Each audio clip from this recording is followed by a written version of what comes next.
Vous êtes sur l'épisode 161 et on parle de l'importance cruciale de l'automatisation dans votre marketing par courriel. Bonjour et bienvenue sur l'Accélérateur. L'Accélérateur, eh bien, c'est le show sur lequel, à chaque épisode, je vous présente des experts et champions entrepreneurs qui nous livrent le secret de leur succès en lien avec le marketing, les ventes ou l'entrepreneuriat. Je m'appelle Marco Bernard, je suis entrepreneur en série depuis 25 ans et je vous aide à accélérer vos résultats. Merci beaucoup d'être ici avec moi aujourd'hui. C'est le temps de propulser votre entreprise.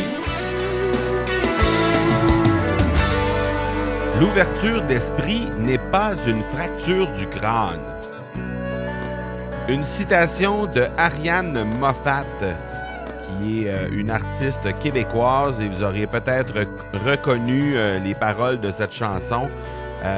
Aujourd'hui, le sujet du jour va vous demander une petite ouverture, en fait une ouverture envers ce qu'on a toujours prôné, complètement contre en fait lors des entrevues ou des épisodes de l'accélérateur. On parle beaucoup d'authenticité et aujourd'hui, ça va demander de l'ouverture parce qu'on va parler d'automatisation, on va parler de prévoir le parcours de nos prospects dans notre marketing par courriel et c'est complètement le contraire en fait de l'authenticité. En fait, à prime abord, ça peut paraître comme étant le contraire de l'authenticité, mais je vais vous expliquer comment moi je le travaille, comment moi je fais ça et comment j'arrive à garder mon authenticité à travers l'automatisation que je suis en train de mettre en place, que j'ai commencé à mettre en place depuis déjà plusieurs mois et qui commence à générer vraiment beaucoup de résultats. Donc, j'ai pensé vous livrer ça. Et la raison pour laquelle j'ai pensé vous livrer ça aujourd'hui, en fait, c'est un sujet qui était prévu un peu plus tard, en fait, dans 4 épisodes. Mais comme j'ai eu une rencontre avec un client, avec un prospect, cette semaine, j'ai eu un meeting Zoom et puis on m'a parlé de ça. Donc, le client en question m'a parlé de qu'il faisait justement présentement la mise en place de ses autorépondeurs, la mise en place de son marketing d'automatisation. Ça m'a donné l'idée de devancer tout ça puisque de toute façon, je commençais déjà à avoir des résultats vraiment intéressants. Donc, je vais vous livrer ça. Je vais vous livrer comment je l'ai fait. Je vais vous livrer comment j'ai réussi à garder mon authenticité à travers tout ça et les résultats aussi que j'ai réussi à avoir. Mais avant toute chose, je vous présente les partenaires de l'épisode et la collaboratrice de la semaine qui est Micheline Book. D'ailleurs, à chaque semaine, on a Micheline qui vient nous présenter un livre qui est susceptible d'inspirer en fait les entrepreneurs que vous êtes et même chose à la fin avec Martin Michaud, on a aussi une collaboration qui vient nous parler du journal Action PME. Alors il viendra nous livrer comme à l'habitude sa chronique hebdomadaire. Alors je vous laisse aux partenaires de l'épisode puis à la collaboration de Micheline Bourque et je vous reviens tout de suite après avec le contenu de cet épisode qui est l'importance cruciale de l'automatisation dans votre marketing par courriel. Souvent, les gens me demandent ce que ça rapporte de faire un podcast. Je leur réponds que d'abord, c'est une façon de créer du contenu, comme à l'écrit et comme à la vidéo, mais dans un mode beaucoup plus efficace en termes de temps et d'engagement des auditeurs. Mais quand on me demande si ça me rapporte sur le plan financier, je leur dis que j'ai généré 56 131 $ sans rien avoir à vendre sur mon site, ni aucun commanditaire, et ce, dans les 12 premiers mois d'existence de l'accélérateur. Les gens me demandent vraiment comment j'ai pu faire ça. J'ai donc mis sur pied un webinaire qui divulgue en détail le parcours complet que j'ai fait pour y arriver et comment vous pouvez y arriver vous aussi. Je vous invite donc spécialement, chers auditeurs, à ce webinaire qui se tiendra prochainement. Vous pouvez vous inscrire gratuitement au marcobernard.ca/56 131. Au plaisir de vous voir là-bas. Alors encore une fois, cette semaine, on est avec Micheline Bourque, présidente fondatrice du Club de lecture à faire. Comment tu vas, Micheline? Je vais très bien, Marco, et je suis encore une fois très contente d'être là pour proposer à tes auditeurs un livre qui s'appelle Éloge de la bienveillance, cultiver de saines habitudes de vie émotionnelles et rationnelles, écrit par Jasmin Roy, publié aux éditions Michel Lafon. Jasmin Roy, ça doit dire quelque chose. Jasmin Oui, Roy, ça me dit quelque chose, oui. c'est une personnalité publique québécoise. Il a été dans le domaine de la télévision. Donc, c'est un personnage public. Mais au fil des ans, il a créé une fondation. Ça a été un grand acteur pour tenter de jouer un rôle pour cesser l'intimidation. Oui, OK. Oui. Et là, il a sorti un livre. C'est pas son premier livre. Mais tu sais, l'automne dernier, j'ai sorti moi un sommet sur la bienveillance, j'ai publié un magazine, j'ai parlé de bienveillance. Puis ce livre-là est arrivé un peu après. Puis je me dis, oh non, pas un autre livre sur la bienveillance. Bon, putain, mais finalement, c'est un très bon livre. Et c'est un genre de livre que je pense qu'il serait parfait à mettre dans une salle à manger de vos employés, de le laisser là pour que les employés aillent le fouiller, aillent le consulter pour découvrir qu'est-ce que c'est la bienveillance et comment on peut devenir bienveillant. Donc, c'est un livre, c'est pas un expert, c'est pas un psychologue, je veux dire, c'est juste un gars qui a bâti une connaissance personnelle liée à des problématiques que lui-même avait vécues. Donc, il y a beaucoup d'informations sur la psychologie, des données aussi sociologiques. Donc, c'est un livre qui est écrit par quelqu'un qui n'est pas un expert, mais qui l'a très bien documenté pour nous amener sur le chemin de ce pouvoir-là qu'est la bienveillance. Donc, j'ai trouvé ça vraiment, vraiment bien. C'est un livre qui est aussi pratico-pratique. Donc, il nous propose des exercices pour soi-même. Et il nous propose aussi il nous pose des questions, il nous force à se poser des questions. Puis je trouve que vraiment, ça fait la job. Alors, j'hésiterais aucunement. Puis vraiment, c'est ce qui m'est venu à l'idée tout de suite quand j'ai lu le livre.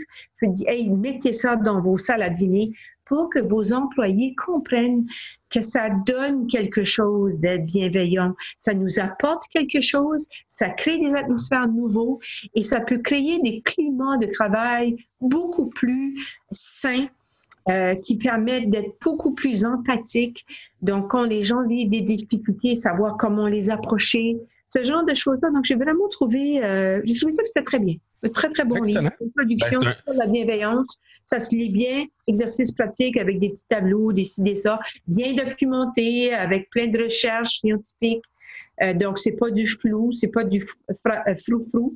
C'est bien documenté, puis c'est publié chez un grand éditeur, Michel Lafon. Donc, bienveillance envers soi-même et envers les autres.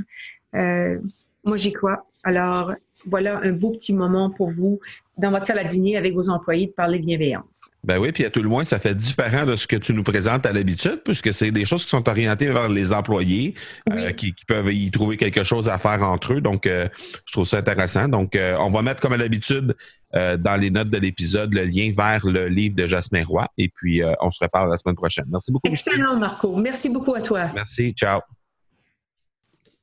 Merci encore une fois à Micheline Bourque. Comme à l'habitude, super intéressant, super pertinent comme livre. Alors, comme à l'habitude, les liens vont être dans les notes de l'épisode vers le livre qu'elle nous a proposé aujourd'hui. Alors, aujourd'hui, on parle d'autorépondeur, on parle de marketing, en fait, de l'automatisation de notre marketing par courriel. Et tout au long de l'épisode, je vais faire référence à l'outil que j'utilise qui s'appelle Cyber Impact.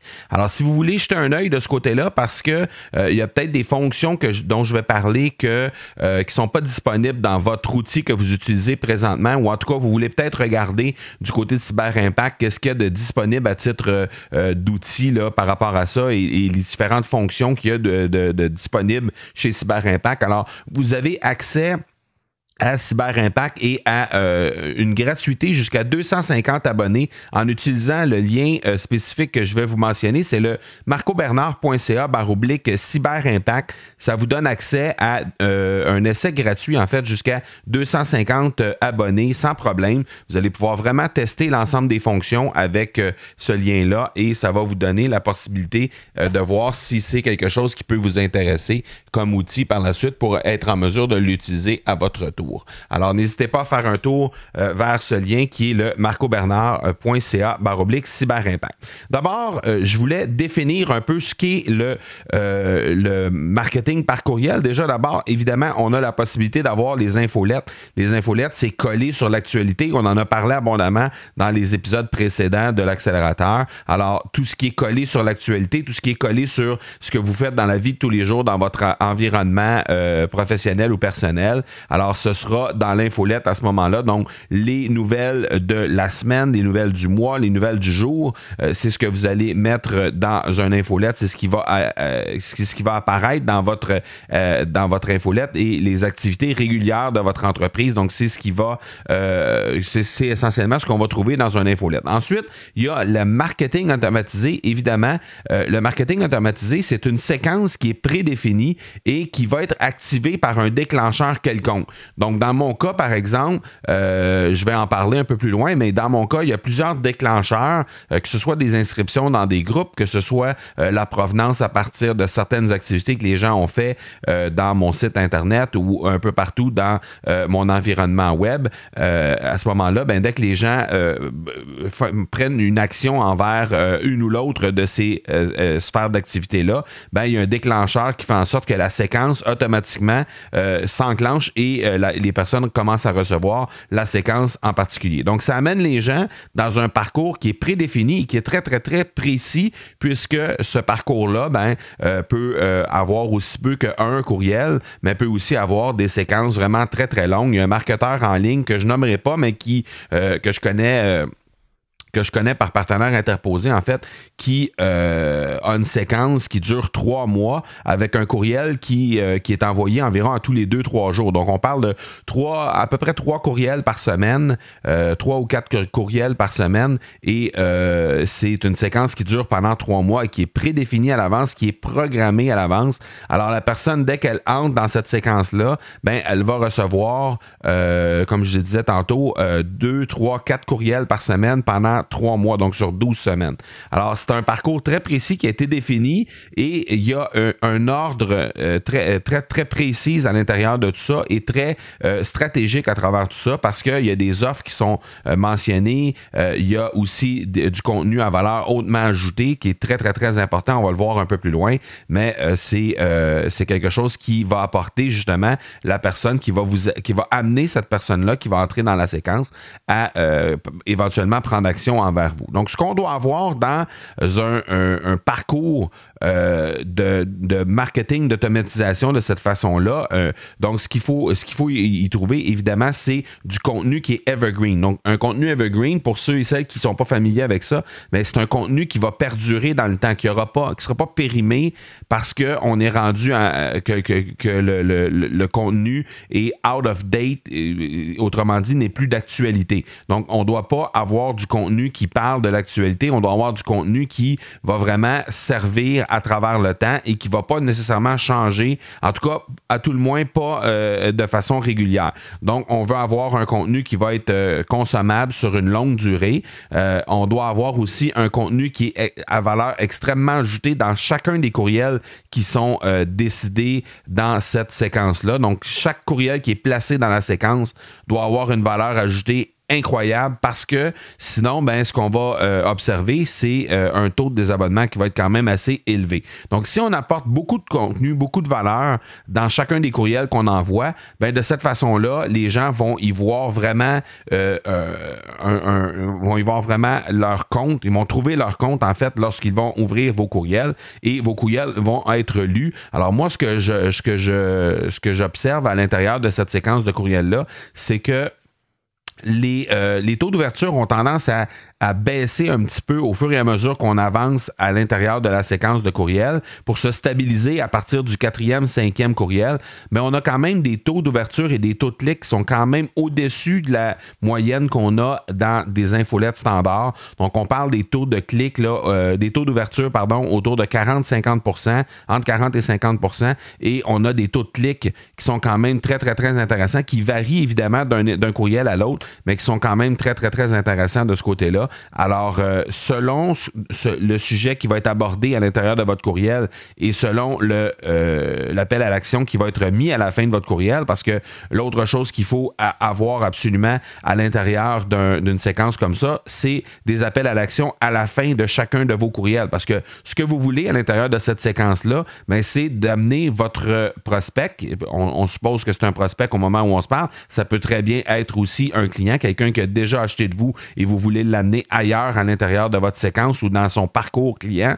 Vous voulez l'amener ailleurs. Alors, ce que vous voulez faire, ben, c'est justement que cette personne-là prenne une action très, très précise envers vous. Alors, l'appel à l'action que vous allez décider de mettre à l'intérieur de chacun de vos courriels, qui peut être différent à chaque courriel, mais il faut que ce soit un appel à l'action qui est très défini, qui est très précis et qui, idéalement, est mis en contexte avec ce qui est abordé à l'intérieur de votre courriel, à l'intérieur, au niveau du contenu qu'il y a dans votre courriel. Donc, si vous êtes en mesure d'avoir un appel à l'action qui est en contexte avec le contenu que vous allez livrer, bien ça, c'est encore mieux parce que de cette façon-là, bien, la personne qui a apprécier le contenu qui est abordé dans le courriel, ben, va vouloir peut-être pousser plus loin avec vous et de cette façon-là, ben, va cliquer simplement pour être capable de pousser un petit peu plus loin de ce côté-là. Donc, l'idée là-dedans, c'est vraiment de faire progresser votre prospect ou votre client à l'intérieur de son parcours, de le faire progresser dans son parcours prospect, dans son parcours client et de multiplier les points de contact. Donc, idéalement, les appels à l'action ou encore les différents liens que vous allez mettre à l'intérieur de vos courriels vont faire en sorte que les gens vont être amenés à être mis en contact avec plusieurs types de points de contact différents que vous avez, que ce soit des vidéos, que ce soit des témoignages, que ce soit vos plateformes de médias sociaux, que ce soit différents programmes que vous avez, que ce soit des webinaires, que ce soit des offres de coaching gratuits, que ce soit différents points de contact que vous allez avoir, des offres spéciales en rapport avec vos produits, en rapport avec vos services. Donc, bref, vous voulez multiplier les points de contact pour faire en sorte qu'à un certain moment, la personne qui n'était peut-être pas à l'aise dans le premier ou dans le deuxième ou dans le troisième courriel que vous avez envoyé et que l'appel à l'action qui a été mis là résonnait moins avec cette personne-là, bien, si elle lit votre quatrième ou votre cinquième courriel et à ce moment-là, l'appel à l'action que vous allez mettre ou le point de contact que vous allez insérer à l'intérieur de votre contenu correspond plus à ce que cette personne-là s'attend ou à ce que cette personne-là désire consommer,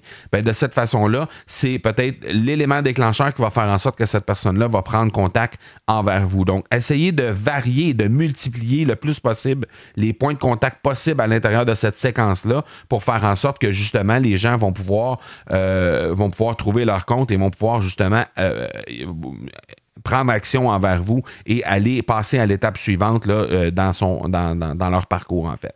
Et la dernière chose que ça vous prend au niveau de cette séquence-là, c'est d'avoir des objets de courriel qui sont pertinents. Donc, les titres, les objets que les gens vont recevoir sur leur courriel doivent être percutants parce que, justement, vous voulez attirer suffisamment l'attention pour que les gens aient envie de cliquer sur votre courriel. Et une fois qu'ils sont à l'intérieur de votre courriel, ben, en sachant que votre contenu est vraiment très pertinent et que vous avez un contenu à valeur hautement ajoutée, ben de cette façon-là, vous allez pouvoir peut-être les convaincre à poursuivre leur parcours avec vous. Donc, assurez-vous d'avoir des objets qui sont percutants, des objets qui attirent l'attention, des objets à la limite qui choquent l'œil sans que ce soit des choses qui sont très, très déplacées, mais ça peut être des choses qui sont vraiment qui sortent de l'ordinaire pour faire en sorte que les gens vont cliquer et vont consommer votre contenu par la suite. Donc, moi, ce que ça me rapporte présentement comme résultat, ben, au début, lorsque j'ai mis ça en place, on parlait de 1 ou 2 leads par semaine environ. C'est des leads qualifiés, on s'entend, parce que ce sont souvent des gens qui vont déjà avoir été mis en contact avec mon environnement, vont soit avoir déjà écouté des podcasts de moi, vont soit déjà avoir reçu plusieurs courriels de ma part, ou vont avoir été mis en contact avec soit un webinaire, soit un coaching, soit peu importe, là, ils ont été mis en contact avec moi à un certain moment. Donc, ce sont des gens qui sont qualifiés parce que lorsqu'ils entrent dans la séquence de courriel, ben, je leur donne d'autres contenus, d'autres possibilités pour développer leur truc. Et de cette façon-là, ben, lorsqu'ils arrivent vers moi de cette séquence-là, ben, nécessairement, ils ont déjà un historique de leur relation avec moi. Donc maintenant, là, on parle d'environ 1 ou 2 leads par semaine. Ça date avant les fêtes, là, avant Noël 2018. Donc, on parle de plusieurs mois, là, peut-être 4 ou 5 mois environ. Et ça a progressé au fil du temps. Maintenant, on parle de presque 1 lead qualifié par jour et ça continue d'augmenter, ça continue de grandir. Je m'attends qu'on devrait obtenir plusieurs leads par jour en provenance de cette séquence-là. Et initialement, ben, ce qu'il faut comprendre, c'est que lorsque vous achetez, par exemple, de la publicité, comme dans mon cas, j'achète de la publicité sur Facebook, par exemple, ou sur Instagram pour diriger des gens vers mes webinaires, donc pour les inscriptions vers mes webinaires. Les gens vont assister au webinaire. Dans bien des cas, les gens qui s'inscrivent au webinaire n'assistent pas. Ils vont parfois aller écouter, aller regarder la reprise, parfois non. Mais quoi qu'il en soit, j'ai leur courriel à ce moment-là. Donc, si, par exemple, sur 100 inscriptions, il y en a 50 qui viennent assister réellement dans le webinaire, ben, il y en a quand même 50 qui ne sont pas venus. Il y en a peut-être une dizaine qui vont aller voir la reprise. Les autres 40 personnes, ben, ceux-là, je peux les relancer, je peux les mettre dans des séquences qui vont faire en sorte qu'ils vont continuer d'être mis en contact avec mon contenu, avec mes différents produits, mes différents services, pour faire en sorte aussi que je vais pouvoir peut-être éventuellement reparler à ces gens-là d'une autre façon parce qu'ils m'ont manifesté un intérêt via une publicité. Donc, je paye une fois pour acquérir ce courriel-là via le webinaire et peu importe qu'ils viennent ou non assister au webinaire, mais je peux par la suite les relancer avec cette séquence-là et je vais avoir une deuxième chance, une troisième chance, une quatrième chance de pouvoir rentabiliser cet investissement-là que j'ai dû faire pour acquérir le courriel en question via le webinaire. Donc, ça, c'est quelque chose qui est très intéressant. Donc, quand je vous disais tantôt, il peut y avoir plusieurs déclencheurs. Dans mon cas, moi, il y a évidemment le fait que ce soit inscrit sur un webinaire, le fait qu'il ait assisté ou non à un webinaire, c'est un déclencheur également. Le fait que les gens téléchargent des e-books que j'ai disponibles sur mon site enclenche également des séquences automatisées de ce côté-là. Même chose au niveau de mon infolette. Donc, les gens qui s'inscrivent à l'infolette, ben, ces gens-là, il n'y en a pas énormément, mais ces gens-là, lorsqu'ils s'inscrivent à l'infolette, reçoivent une automation de quelques courriels pour leur permettre de connaître un peu ce que je fais et avoir un peu une mise en contexte là, par rapport à ma présentation et tout ça, pour les mettre un peu dans le bain et par la suite, ben, on peut poursuivre la relation. Idem au niveau de sondage. Des fois, je fais des sondages sur ma page Facebook, sur mon site Internet, j'ai fait des sondages aussi via le podcast un peu plus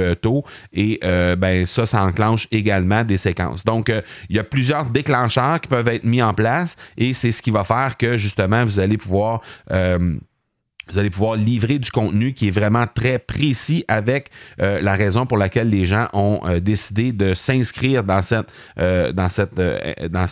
séquence-là, en fait, dans cette séquence d'automation-là. En fait, ils n'ont pas nécessairement décidé de s'inscrire, mais lorsque vous déterminez que, par exemple, suite à un webinaire, ben, vous envoyez telle séquence parce que la séquence a rapport, les contenus que vous allez livrer ont un lien direct avec ce que vous avez livré dans votre webinaire, ben, vous continuez la relation avec ces gens-là pour faire en sorte qu'ils vont justement pouvoir prendre action envers vous et poursuivre leur relation avec vous par la suite pour éventuellement devenir des clients. Donc bref, si ce n'est pas encore fait de votre côté, allez-y.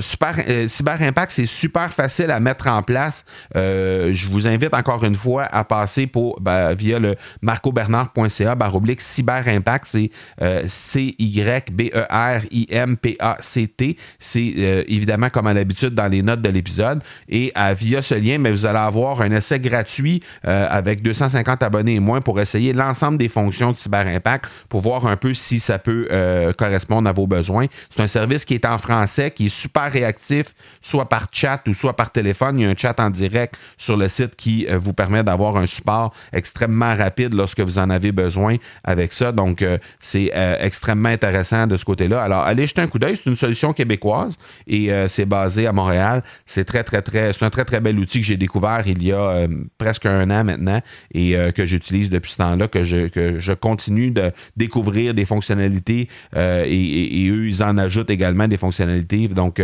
n'hésitez pas à aller jeter un coup d'œil là-dessus, marcobernard.ca/cyberimpact et je pense que vous allez apprécier ce que vous allez aller voir. Et en plus, on encourage des gens qui sont du Québec pour les gens qui sont du Québec et des gens qui parlent en français pour les gens qui sont dans la grande francophonie mondiale. Alors, je pense que c'est intéressant. D'ailleurs, le collaborateur Martin Michaud du journal Action PME avait parlé il y a quelques semaines de Cyberimpact. Il avait fait mention de Cyberimpact et avait parlé du marketing par courriel. Alors, avant de vous laisser à la conclusion de l'épisode, je vous présente la chronique hebdomadaire de Martin Michaud et je vous reviens avec la conclusion de l'épisode tout de suite après. Alors, encore une fois, cette semaine, on est avec Martin Michaud du journal Action PME. Qu'est-ce que tu as pour nous cette semaine, Martin? Donc, Marco, cette semaine, j'aimerais vous parler de Google Business. Bon, là, j'imagine qu'il y en a qui vont dire, ben oui, on connaît ça, Google Business. Mais je vais vous dire une chose, Google Business a fait énormément de changements depuis un an et demi et ils améliorent tout le temps leur application. Donc, c'est ça que je veux vous parler. Je vais vous en parler brièvement. C'est quoi les changements? Puis qu'est-ce que j'ai fait avec le journal? Puis c'est quoi les résultats que ça a donné? Peut-être que ça va vous donner le goût de vous mettre un peu à l'action avec Google Business. OK. Donc, Google Business a rajouté un onglet qui s'appelle Post. Donc, dans Post, vous pouvez prendre un article de blog et aller le reproduire. Par exemple, vous prenez 10 lignes de votre titre, 10 lignes de votre article de blog, vous mettez le lien avec l'image et pouf, vous enregistrez ça, puis ça s'en va direct. C'est indexé automatiquement dans le moteur de recherche Google. OK. Okay? Donc, c'est très, très fort. Vous pouvez annoncer des nouveautés, des événements, faire des offres produits, annoncer des produits. Donc, si vous regardez dans les posts, c'est un peu, je vous dirais, configuré pour concurrencer qu'est-ce que fait Facebook. OK. Hein? Parce qu'il y a différentes choses que vous pouvez faire, puis là, mettons que vous faites des événements, ça s'en va direct dans Google, mais vous pouvez mettre des dates, etc. Donc, amusez-vous là-dedans. Vous allez voir que ça fonctionne. Ça fonctionne vraiment. Ensuite, je veux vous amener dans l'onglet Info. Donc, dans l'onglet Info, bon, évidemment, on rentre nos coordonnées, c'est quoi notre emplacement, nos heures d'ouverture, fermeture, etc. Mais je veux vous amener un petit peu plus loin parce que la majorité des gens, je pense, qui sont pas au courant de ça. Il y a une place aussi qui s'appelle Libellé. Donc, Libellé, c'est comme des tags, si tu veux. Tu sais, les fameux tags qu'on voit sur les réseaux sociaux, là, tu peux les reproduire ici. Donc, qu'est-ce que ça donne? C'est que, exemple, moi, pour le journal, bon, j'ai marqué journal numérique, presse numérique, tout ça. C'est que Google reconnaît qu'on veut que Google nous puisse pousser le mot journal numérique et que ça vient de nous. Donc, quelqu'un cherche journal numérique, ça se peut qu'il tombe sur Journal Action PME parce que moi, je l'ai mis dans mes libellés. Parce que Google, il dit, s'il écrit journal numérique dans son Google Business de Journal Action PME, c'est important pour lui. Exemple, j'ai écrit intelligence artificielle parce que j'ai beaucoup d'articles, moi, qui parlent d'intelligence artificielle. Okay. Donc, je l'ai écrit dans mes libellés. Donc, quelqu'un qui cherche intelligence artificielle, peut-être que Google va dire, hey, il y a beaucoup d'articles sur le journal Action PME, il va aller en chercher un. Mm-hmm. Donc, c'est comme ça que ça fonctionne. Donc, juste pour vous dire, moi, quand j'ai vu les changements l'automne dernier, en 2018, je me suis attardé un peu. J'ai commencé à faire des tests au mois d'octobre. Donc, qu'est-ce que j'ai fait? Tu sais, le journal est commencé en septembre 2017. Donc, j'ai pris mes textes de septembre, puis j'ai fait comme j'ai dit au début de ma chronique. Bon, j'ai mis 7, 8, 10 lignes, j'ai mis le titre, mon image, le lien, des tags, puis là, ben, j'ai envoyé ça dans Google.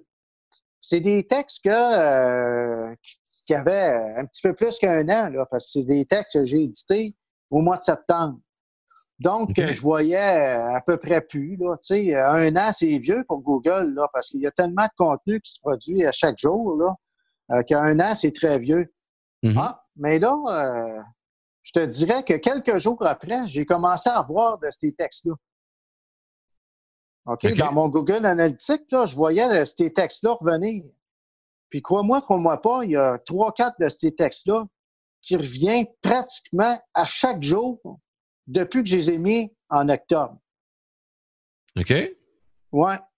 Donc, puis là, ben, j'ai fait pareil pour mon mois d'octobre, mon mois de novembre. Tu sais, là, je suis en train de remettre tous mes textes. Là, j'ai pas fini parce que j'en ai 300 quelques à mettre, là, 300 quelques publications qu'on a sur le journal Action PME. Mais juste pour dire que c'est un outil ultra puissant, puis mes visites naturelles, ils montent tout le temps. Je regarde de semaine en semaine, là, ça monte tout le temps un petit peu, tout le temps un petit peu, tout le temps un petit peu. Ben, c'est mes textes que je mets à chaque semaine, mes plus vieux textes qui commencent à ressortir tout le temps. OK. Ouais. Fait que, en voulant dire que si vous faites attention à Google Business, vous en servez bien, Google va le reconnaître, puis il va vous privilégier dans ses recherches. Ça, c'est indéniable parce que vous servez de son outil.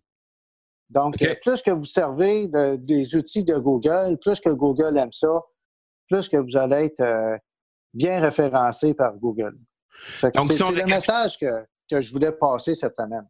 Si on récapitule, Martin, ce que tu dis, c'est que les gens doivent aller dans Google My Business. Si leur compte n'est pas déjà ouvert, ils vont ouvrir leur compte avec My Business. Par la suite, là, ils vont aller dans les onglets, en cliquant sur leur entreprise, ils vont aller dans les onglets qu'il y a à gauche dans la marge. Il y a accueil, poste, information, etc. Donc, ils vont s'assurer de remplir globalement tout ce qu'il y a à remplir au niveau de leur entreprise, que ce soit les descriptions, des photos, etc.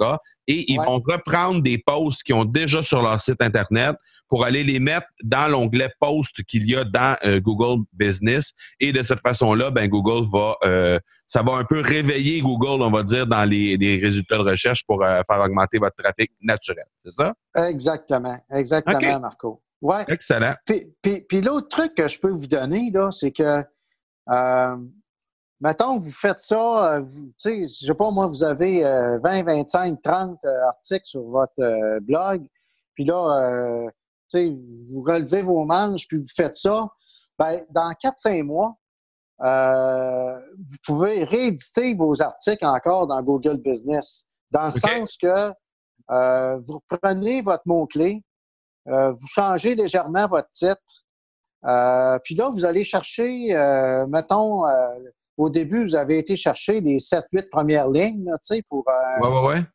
bon, ben là, vous allez chercher plus loin dans le texte, 7-8 autres lignes, vous remettez ça dedans, puis ça donne d'autres informations aussi. Vous le refaites encore, puis évidemment, je dis ça, moi, je ne l'ai pas fait encore, mais je suis convaincu que Google va le voir encore d'une autre façon, et puis il va dire, c'est un mot-clé-là. Oui, c'est important c'est important. Okay. Puis l'autre chose aussi que vous pouvez faire, c'est carrément changer aussi un peu de votre blog. Là. Tu sais, mettons un blog qui a été édité il y a 1 an et demi, là, ben, vous pouvez le changer légèrement, puis aller le rééditer dans le Google Business directement. Là, tu sais. OK. Ouais. Ben, excellent. Je pense que c'est très, très, très pertinent. Les gens vont pouvoir aller jeter un coup d'œil là-dedans. J'imagine que est-ce que tu invites les gens à te contacter si jamais ils ont des questions par rapport à ça? Ben oui, ils peuvent me contacter. Là. Je pourrais répondre du mieux possible que je peux avec mon expérience de stratège en marketing là, pour excellent. Les aider dans le référencement naturel. Alors, on met tout ça dans les liens, dans les notes de l'épisode, en fait, les liens, et on mettra aussi des coordonnées pour te rejoindre. Donc, si les gens ont des questions en rapport avec ça, ben n'hésitez pas à contacter Martin. Il va pouvoir vous conseiller en rapport avec Google Business. Un gros merci encore une fois cette semaine. On se reparle la semaine prochaine, Martin. Merci beaucoup. OK, merci Marco. Au revoir. Ciao. Merci encore une fois à Martin Michaud pour cette chronique fort intéressante. Alors, je vous rappelle, avant de terminer, l'invitation que je vous ai lancée au départ, qui est disponible via le marcobernard.ca/56131. Et de cette façon, ben, vous pourrez voir la prochaine date, en fait, qui est réservée à ce webinaire qui vous livre exactement comment j'ai réussi à faire 56 131 $ dans les 12 premiers mois de l'accélérateur. Alors, vous pourrez aller jeter un coup d'œil de ce côté-là. J'espère que l'épisode d'aujourd'hui vous a convaincu de mettre en place des séquences automatisées dans votre marketing par courriel. Je vous le dis, ça vaut vraiment la peine. Allez-y pas par pas, allez-y une séquence à la fois, parce que si on essaie de voir le big picture et on essaie de tout mettre en place en même temps, ça peut paraître un peu volumineux comme travail à faire, mais allez-y une séquence à la fois.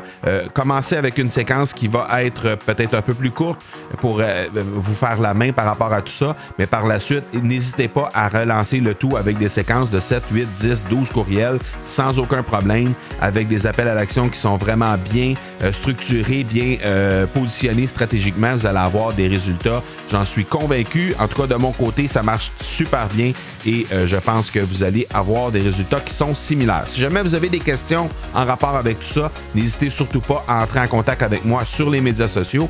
Alors, vous pouvez le faire au M Marco Bernard sur Instagram. Donc, instagram.com/M-Marco-Bernard, et ça me fera plaisir de discuter avec vous sur cette plateforme. Voilà donc qui termine l'épisode 161. Je vous donne rendez-vous mercredi prochain pour l'épisode 162. D'ici là, soyez bons, soyez sages, et je vous dis ciao!